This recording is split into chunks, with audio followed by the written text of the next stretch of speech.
When it comes time to launch your product and rank your product, listing optimization or knowing how to go after the right keywords is so important. In today's video, I want to go all about Amazon keywords, ranking your product, launching your product, getting it to page 1 for the right keywords. How do you do that? I'll cover that in today's video.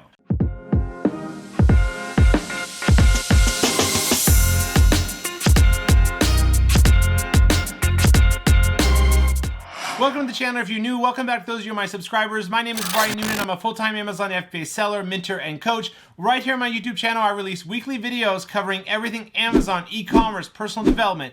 If you enjoy that type of content, do me a favor right now. Head on down and press subscribe. I can see each and every one of you who take just a minute to press subscribe, and I appreciate each of you. Also, give me a like on this video. It helps support the channel and bring you more helpful videos like this one. My job right here on this channel is to help educate, teach, impact as many lives as possible, sharing and documenting my journey of how I went from a struggling broke drug addict 8 years ago to being able to own and run multiple six-figure online businesses. Let's jump into it. All right, guys. Well, we know how important keywords are. When it comes to the Amazon algorithm, the ranking algorithm, you launch your product, Amazon's algorithm doesn't know what your product is, your listing is, and where it should be placed. Page 7, page 1.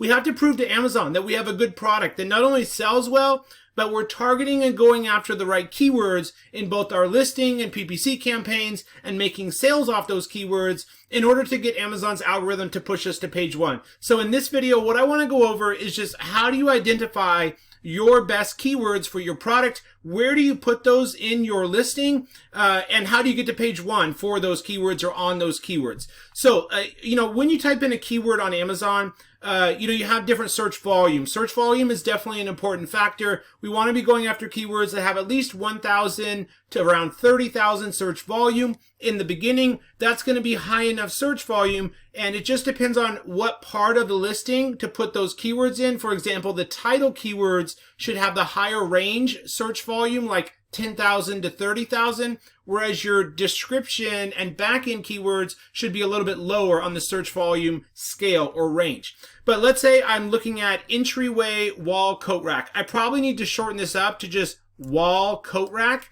And it does depend on how competitive your product is, right? So if you have a product where there's less than 20 other sellers total, you're going to have an easier time ranking. But if you have 20,000 other sellers or products, it's going to be much, much harder, right, to rank for that keyword. So it depends on the competition, how many total other sellers there are going after those keywords, how many other sellers are running PPC on those keywords, all of that. But Amazon's algorithm is really looking at a couple of main things for ranking, guys. They're looking at your listing title, bullet points, and back-end keywords or search terms to figure out, where your product should go.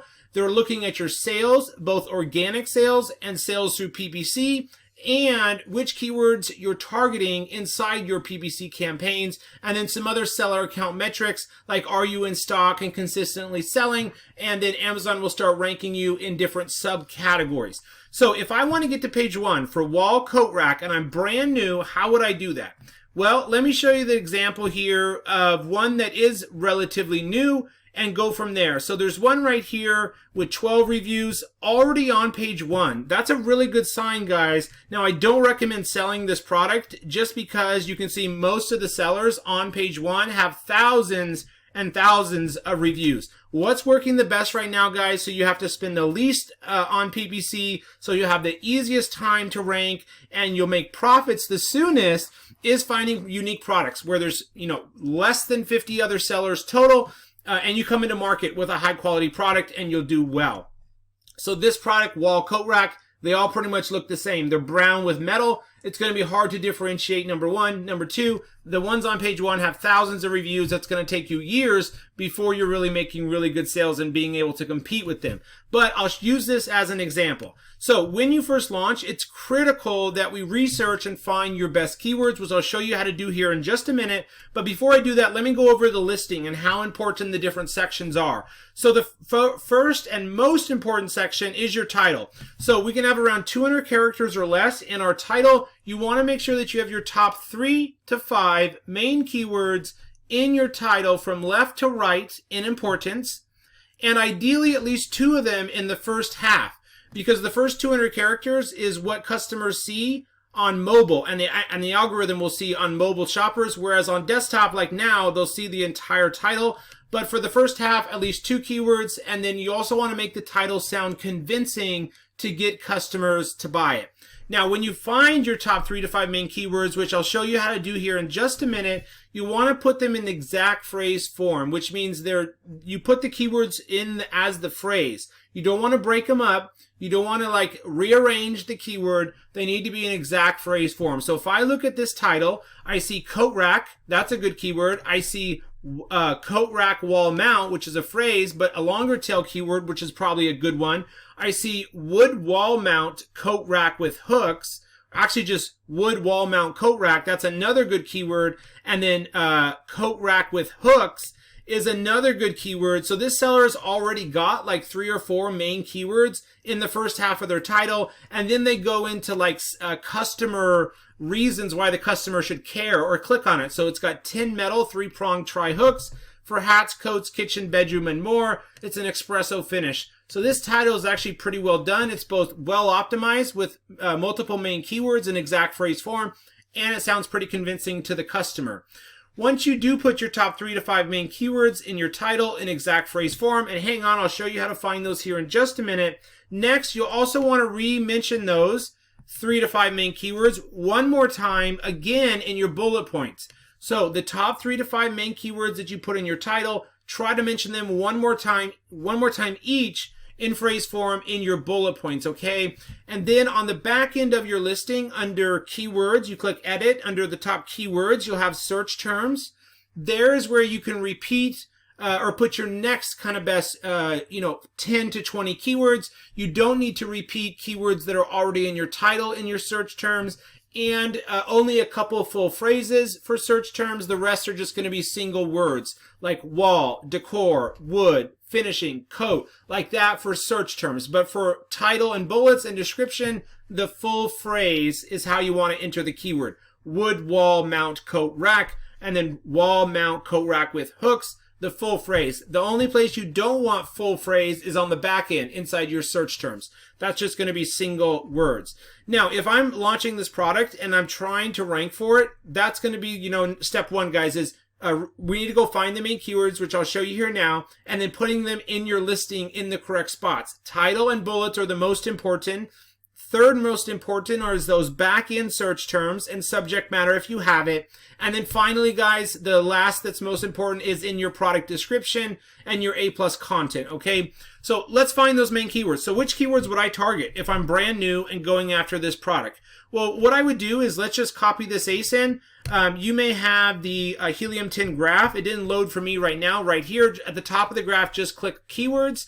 And we're going to come into tools, and that'll open up Cerebro. Cerebro is the tool I would use, guys, to do a reverse ASIN lookup on your top competitors. And let's figure out, you'd want to enter your top 5 to 10 main competitors that have the most similar product to yours that are on page 1 or 2. Enter their ASINs here, and then click Get Keywords. Now, in this case, I have over 1,700 keywords. That's going to be too many for us to work with. So how do we filter that down? Search volume. I recommend going after keywords in the beginning that have roughly, 800 to 30,000 search volume. That's just going to be kind of longer tail keywords or the right search volume range I've found to rank more easily for.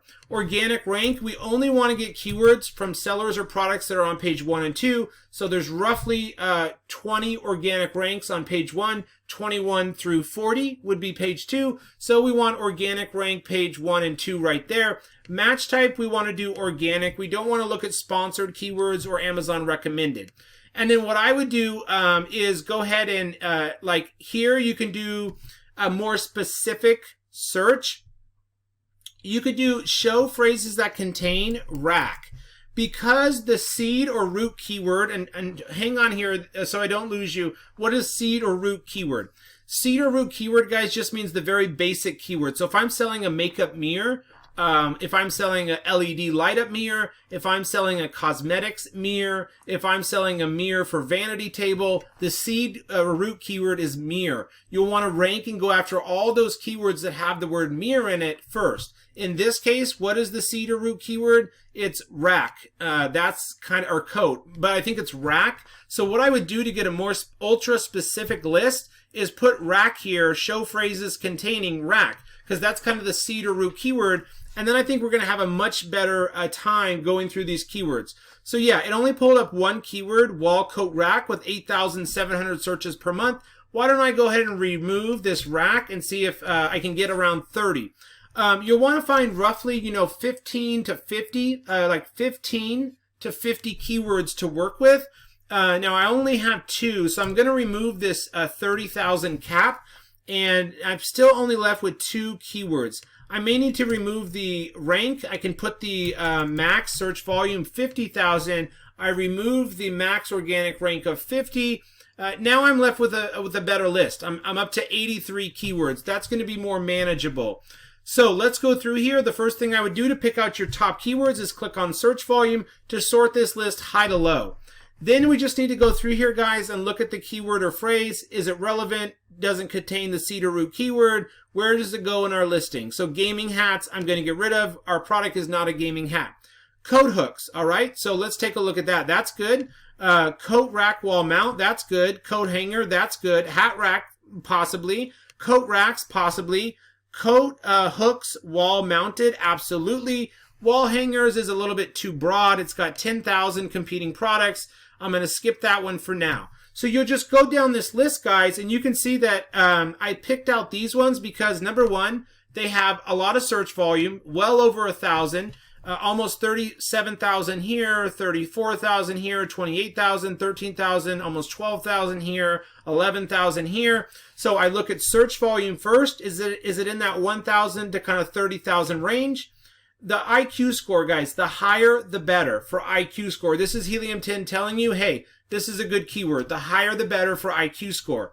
Search volume trend, guys, it's helpful. It tells you, is there more or less people, customers searching for this product in the last 30 days? There doesn't have to be positive search trend, but if it does, it's nice. I would skip over sponsored ASINs. You can skip CPR for now. CPR basically means how many sales do you have to make in a roughly 8 to 10 day period, organic and PPC sales, to rank for that keyword. Don't worry about that for now, but I do want you to worry about competing products. The lower, the better. So do you see right here, guys, there's 4,000 competing products roughly going after coat hooks, running in their PPC campaigns and in their listings. Whereas coat rack wall mount only has roughly 1,000 competing products and only 15 title density. It's going to be easier for you to rank for this keyword versus this one, all right? So title density is another important metric to look at. This means how many other sellers have this keyword in their title. So the least number of other sellers that have that keyword in their titles as well, the easier it is for you to rank for that keyword. So it's going to be easier for you to rank if there's only, 0 or 5 other sellers with that keyword in their title versus 28 other sellers have that keyword in their titles. It doesn't mean that this keyword you shouldn't use coat hooks. It just means that for choosing your title keywords, you probably want to go with this one instead. So let's go through here, guys, and pick out some of the best ones. So I'm going to skip this one for now because the competing products is kind of high. It would still be good, though, because it's relevant and it contains the seed or root keyword hooks or rack. Let's go through here, though, and show you coat hanger. Do you see here has 10,000 competing products? That's a lot, guys. I'd probably exclude that one for now. Also, coat racks has 10,000 competing products. I would skip that one for now. So I'm looking at the lowest competing products with the highest IQ score and at least 1,000 or more search volume. Okay, so that's kind of what I'm going through here and picking out. Wood wall hooks, yes, absolutely. Wall mount coat rack, yes, absolutely. Wall hat rack, wall coat rack with hooks, yep, absolutely. Hat rack wall mounted, yep. So I've just gone through here and picked out roughly 10 keywords, guys, that are going to be really good. Now, what would I do with these keywords? Well, I would click export up here, export data, and then I would download it as a CSV file, or you can copy to Frankenstein to process it, and then put it into listing builder, or to help you start making your listing builder. So here's kind of all the keywords that I found: coat hooks, coat rack wall mount. Oh, so this pulled all of them. That's okay though. I can get rid of some of these by removing the duplicates and then processing them and see what I'm left with. But these are kind of the main keywords, guys, that you would want to use throughout your listing. So again, the next steps after you found your top 10 to 50 main keywords by analyzing that data is to put the top 3 to 5 in your title. Put those top 3 to 5 again in your bullet points one time, exact phrase form in both. The next kind of best 10 to 20 keywords will go on the back end in your search terms and your subject matter if you have it. And then the remaining keywords, guys, will go in your description and your A+ content. So that's going to be how you kind of find the best keywords and optimize your listing with the best ones. Now we need to talk about launch and actually ranking for those keywords. How do you do that? Well, for launching your product, you'll set up, 2 to 6 different automatic campaigns, and you'll have these keywords in your auto campaigns that Amazon picks up on by ranking and starting to rank and index by having them in your listing. So have those keywords running in your auto campaigns. Number 2, your manual PPC campaigns. You would want to set up at least, 3 to 8 PPC manual campaigns for all these keywords. You'll have like 2 to 5 exact match campaigns. You'll have like 2 to 6 manual phrase campaigns and like 2 to 6 manual broad PPC campaigns. Separate campaigns with these keywords based on match type. Different campaigns for exact, different campaign for broad keywords, different campaign for phrase. All the same keywords, guys, just different campaigns based on the match type. And then second, you'll want to separate out these keywords in your PPC campaigns based on search volume. So again, separate campaigns based on match type and based on search volume. So for example, let's say I'm setting up 2 broad PPC campaigns. My first broad campaign would have like these 5 keywords that have 10,000 to 30,000 search volume. I'll have like 5 to 10 keywords with 10,000 to 30,000 search volume. Then I would have another PPC campaign with 5 to 10 keywords with like 1,000 to 9,000 search volume. So I have up here my first broad PPC campaign, 5 to 10 keywords with 10,000 to 30,000 search volume. Down here I have another broad campaign with 5 to 10 keywords with just like 800 or 1,000 to 9,000 search volume. You would do the same thing for phrase, same thing for exact. So you'll have all those keywords running in your auto and manual campaigns. You'll have all these keywords in your listing and you'll start indexing and ranking for them just by having them in the right spots. And then you'll start making sales, guys, both organically and through PPC. Finally, the cherry on top, guys, would be to get some search, find, buy purchases for these keywords. A search, find, buy purchase, guys, basically means you're sending an Amazon customer onto Amazon to type in the keyword wall coat rack the first few weeks after launch. Then the customer has to go page by page by page until they find your organic listing on page 3, 4, 5, wherever you are, buy it. That's a search, find, buy. I don't recommend anymore using any search, find, buy companies. Like Rebate Key has been banned, like Boost Rooster you don't want to use. There's one company left called AZ Rank, which has assured me they follow all of Amazon's TOS guidelines, but you have to be very, very careful with search, find, buy purchases. If you do want to run some search, find, buy purchases, it is okay, guys, but you do need to do it like manually, meaning friends and family would do it. Don't have them leave reviews. They'll just do the search, find, buy for your top 3 to 5 keywords that are in your title. Maybe you get like 3 friends to do keyword number 1 in your title. You get 3 customers or friends to do keyword number 2 in your title, search, find, buy purchases, and you get 3 more friends to do a search, find, buy on your 3rd keyword in your title. Does that make sense? So it is okay to manually set up some search, find, buy. This is going to help boost your ranking as well. Or you could send it out to your email list. So if you have a social media group or you have an email list for your brand that you've built by having a good insert card and collecting customer emails, you could do a small kind of search, find, buy giveaway deal for your small email list or friends and family. Just no review from friends and family. It's just the search, find, buy. That's going to boost your ranking as well, guys. And the combination of going after the right keywords based on the data, having them in your listing in the right spots, title, bullets, description, back-end search terms, having them separated out and correctly inserted in your PPC campaigns, and then the cherry on top would be getting a few extra search find by from friends or family, email list, or social media group. That's going to help you rank the quickest, guys, to page 1. I hope you enjoyed this video. Let me know if you have any questions on keywords or ranking down below in the comments, and I'll see you in my next video.